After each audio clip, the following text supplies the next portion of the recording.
यदि आपके पास है क्रेडिट कार्ड या फिर आप क्रेडिट कार्ड लेने की सोच रहे हैं तो आपको बहुत ज़्यादा ध्यान रखना है, क्योंकि अब आरबीआई के द्वारा क्रेडिट कार्ड के यूज़ करने के रूल बदल दिए गए हैं, जिससे कि आप इनकम टैक्स में भी बहुत बड़ी परेशानी में फंस सकते हैं और जीएसटी में भी परेशानी में फंस सकते हैं। तो इसके बारे में हम इस वीडियो में डिस्कशन करेंगे। CA Satbir Singh YouTube channel पर आपका स्वागत है। पैसे को कमाना तो मुश्किल है ही, पैसे को बचाना उससे भी ज़्यादा मुश्किल है, लेकिन CA Satbir Singh YouTube channel पे हम आपसे टिप्स शेयर करते हैं जिससे कि आप अपने टैक्स को बचा सकते हैं, पैसे को बचा सकते हैं और आने वाली मुसीबत से बच सकते हैं। तो आप हमारे यूट्यूब चैनल को सब्सक्राइब कर लें और आप हमें व्हाट्सएप चैनल और Telegram channel CA Satbir Singh tax hill पर भी सब्सक्राइब कर लें। लिंक वीडियो की डिस्क्रिप्शन में दिया गया है। आरबीआई के द्वारा क्रेडिट कार्ड को यूज़ करने के रूल चेंज कर दिए गए हैं। तो चलिए समझते हैं कि पहले क्या रूल थे और उसमें अब क्या चेंज किया गया है। तो जैसा कि आप अपनी स्क्रीन पे देख पा रहे हैं, आरबीआई के द्वारा कहा गया था कि जो क्रेडिट कार्ड है वो इशू किए जा सकते हैं, जैसे कि business credit card, business expenses के लिए इंडिविजुअल को या फिर एंटिटीज़ को। लेकिन पहले यहाँ पे कोई ये कंडीशन नहीं थी कि इनका एंड यूज़ भी मॉनिटर किया जाएगा। लेकिन अब आरबीआई के द्वारा कहा गया है कि जो कार्ड इशूअर हैं वो इफ़ेक्टिव मैकेनिज़्म जो है वो लगाएंगे ताकि एंड यूज़ फंड का मॉनिटर किया जा सके। तो इस प्रकार यदि आपने मान लीजिए बिजनेस क्रेडिट कार्ड लिया हुआ है तो आप क्या उसे बिजनेस पर्पज़ के लिए यूज़ कर रहे हैं या फिर नहीं, इसका एंड यूज़ भी मॉनिटर किया जाएगा कि आप फंड को कहाँ पे यूज़ कर रहे हैं और कैसे यूज़ कर रहे हैं। इस प्रकार यदि आपने पर्सनल क्रेडिट कार्ड लिया हुआ है और आप उसे बिजनेस पर्पज़ के लिए यूज़ कर रहे हैं या फिर बिजनेस क्रेडिट कार्ड लिया हुआ है और आप उसे पर्सनल पर्पज़ से यूज़ कर रहे हैं, तो उस केस में आप बहुत बड़ी मुसीबत में आ सकते हैं, ना सिर्फ आरबीआई के पॉइंट ऑफ व्यू से बल्कि इनकम टैक्स और जीएसटी के पॉइंट ऑफ व्यू से भी। चलिए डिस्कस कर लेते हैं कि इनकम टैक्स में इसके लिए क्या लिमिट दी गई है। तो इनकम टैक्स डिपार्टमेंट के द्वारा भी क्रेडिट कार्ड से रिलेटेड जानकारी इकट्ठी की जाती है। तो ये जानकारी इकट्ठी की जाती है बैंकिंग कंपनी से, कोऑपरेटिव बैंक से या फिर किसी भी और कंपनी से जो कि क्रेडिट कार्ड इशू करती है।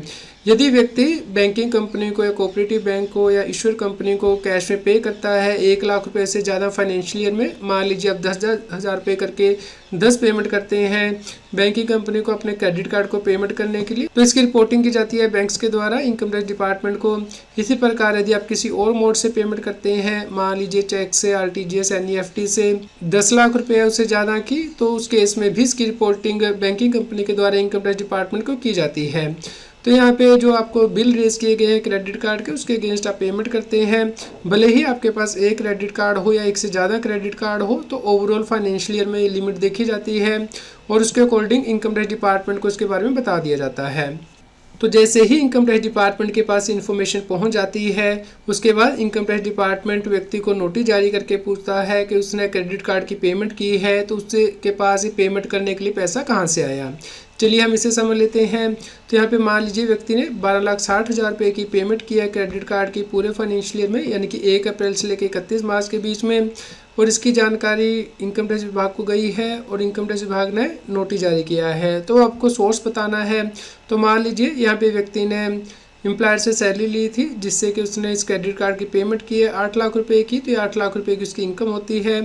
मान लीजिए उसने फ्रेंड से गिफ्ट लिया है 1 लाख रुपए का, तो यदि आप 50,000 या उससे ज़्यादा का गिफ्ट लेते हैं तो वो टैक्सेबल होता है इनकम टैक्स में, इससे भी इनकम माना जाता है। और मान लीजिए 3,60,000 रुपये अपने अपने पेरेंट्स से लिए थे, उसको रिसीव करने के बाद आपने क्रेडिट कार्ड की पेमेंट की है, तो ये आपकी इनकम नहीं होती है। तो अब जो आपकी इनकम यहाँ पे आ गई है यानी कि 9 लाख रुपया, इसके ऊपर अब आपको इनकम टैक्स देना होता है और आपको ये टैक्स जो है टाइमली पे करना होता है। जैसे कि यदि आपकी टैक्स लायबिलिटी 10,000 या उससे ज़्यादा हो जाती है तो आपको एडवांस में टैक्स पे करना होता है। इसके ऊपर आप complete video right hand side top corner में देख सकते हैं CA Satbir Singh YouTube channel पे, और इसका लिंक कमेंट में पिन किया गया है। अब आपके पास टैक्स को पेमेंट करने की भी 2 ऑप्शन है, या तो आप न्यू टैक्स रजीम के अकॉर्डिंग पेमेंट कर सकते हैं या फिर ओल्ड टैक्स रजीम के अकॉर्डिंग। तो इसके ऊपर भी कंप्लीट वीडियो आप right hand side top card corner में देख सकते हैं कि आपको टैक्स लायबिलिटी कैसे कंप्यूट करनी है न्यू टैक्स रजीम के अकॉर्डिंग या ओल्ड टैक्स रजीम के अकॉर्डिंग, ताकि आपका कम से कम टैक्स बने। तो यदि आपने क्रेडिट कार्ड के थ्रू पेमेंट की है तो इसकी जानकारी इनकम टैक्स विभाग को होती है, जिसे कि आप भी चेक कर सकते हैं इनकम टैक्स की वेबसाइट पे जाके एनुअल इन्फॉर्मेशन स्टेटमेंट के अंतर्गत। तो जैसा कि आप अपनी स्क्रीन पे देख पा रहे हैं, यहाँ पे क्लाइंट ने क्रेडिट कार्ड की पेमेंट की है डिफरेंट क्रेडिट कार्ड की, जैसे कि American express banking, ICICI, IndusInd, HDFC bank की। तो यहाँ पे इनकम टैक्स विभाग के द्वारा नोटिस जारी किया गया है कि पेमेंट करने के लिए आपके पास पैसा कहाँ से आया, उसके सोर्सेज क्या है, कि आपने इसके ऊपर टैक्स पे कर दिया है। तो अब इसका रिप्लाई टैक्स पेयर को इनकम टैक्स डिपार्टमेंट को देना है।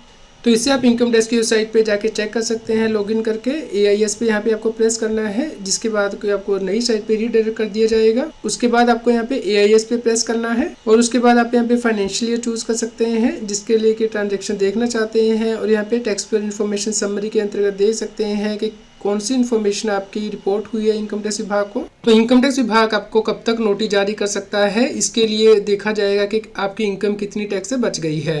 तो मान लीजिए आपने क्रेडिट कार्ड के थ्रू ट्रांजैक्शन की थी 16 लाख रुपए की, तो 50 लाख रुपए से कम है फाइनेंशियली 22-23 में हमने ट्रांजैक्शन की हैं, जिससे कि हम असेसमेंट या 23-24 बोलते हैं। तो इसके खत्म होने के 3 साल के अंदर अंदर कभी भी आपको नोटिस जारी किया जा सकता है, यानी कि 31/3/2027 तक। लेकिन यदि आपकी ट्रांजैक्शंस 50 लाख रुपए से ज़्यादा हो जाती हैं, तो इस केस में असेसमेंट ईयर के ख़त्म होने के बाद 10 साल के अंदर कभी भी नोटिस जारी किया जा सकता है। तो यहाँ पे मान लीजिए 22-23 फाइनेंशियल ईयर में 50 लाख से ज़्यादा की ट्रांजैक्शन की है, तो असेसमेंट हुआ 23-24, तो 31/3/2034 तक आपको कभी भी नोटिस जारी किया जा सकता है इनकम टैक्स डिपार्टमेंट के द्वारा, और इस क्रेडिट कार्ड से रिलेटेड एक्सप्लेनेशन मांगी जा सकती है। तो यदि आपके क्रेडिट कार्ड से पता लगता है कि आप बिजनेस ट्रांजैक्शंस कर रहे हैं, बिजनेस कर रहे हैं, तो उस केस में आप पुरानी टैक्स रिजीम के अंतर्गत कम टैक्स तभी पे कर सकते हैं यदि आप ड्यू डेट से पहले फॉर्म 10IEA फाइल कर देंगे इनकम टैक्स के पोर्टल पे। तो इसके ऊपर कंप्लीट वीडियो आप CS Satbir Singh YouTube channel पे देख सकते हैं कि फॉर्म 10IEA किन व्यक्तियों को फाइल करना होता है और कब तक फाइल करना होता है। अदरवाइज आपको नई टैक्स रिजीम ही ऑप्ट करनी होगी और पुरानी टैक्स रिजीम के जो बेनिफिट हैं वो आपको नहीं मिलेंगे। कहानी यहीं पे ख़त्म नहीं होती है। ना सिर्फ आपको इनकम टैक्स डिपार्टमेंट से नोटिस आएगा, बल्कि GST डिपार्टमेंट से भी नोटिस आ सकता है। तो यदि इनकम टैक्स डिपार्टमेंट से नोटिस आता है तो आपको सिर्फ सोर्सेज एक्सप्लेन करने होते हैं कि आपने क्रेडिट कार्ड की पेमेंट की है, तो उसके लिए आपके पास पैसा कहाँ से है, कि वो आपकी इनकम थी या नहीं थी। लेकिन GST डिपार्टमेंट नोटिस जारी करके पूछता है कि आप GST एक्ट के अंतर्गत रजिस्ट्रेशन लेने के लिए लायबल थे, क्योंकि आप बिजनेस की ट्रांजैक्शंस कर रहे हैं अपने क्रेडिट कार्ड के थ्रू। तो इस केस में यदि आप बिजनेस की ट्रांजैक्शन कर रहे हैं और आप सर्विस प्रोवाइड करते हैं, तो 20 लाख या उससे ज़्यादा की आप सर्विस देते हैं, तो GST एक्ट के अंतर्गत आपको रजिस्ट्रेशन लेनी मैंडेटरी है।